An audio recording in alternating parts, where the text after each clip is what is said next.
মাননীয় মুখ্যমন্ত্রীকে ধন্যবাদ জানাই যে আমাদের মা বোনেদের কথা ভেবে এই যে টাকাটি অর্থটি আজ থেকে আমাদের ব্যাংক অ্যাকাউন্টে ঢুকতে শুরু করবে।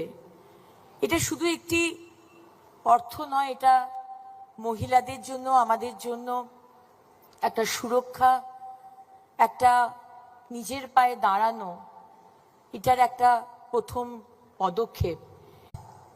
মাননীয় মুখ্যমন্ত্রীকে ধন্যবাদ জানাই যে আমাদের মা বোনেদের কথা ভেবে এই যে টাকাটি অর্থটি আজ থেকে আমাদের ব্যাংক অ্যাকাউন্টে ঢুকতে শুরু করবে।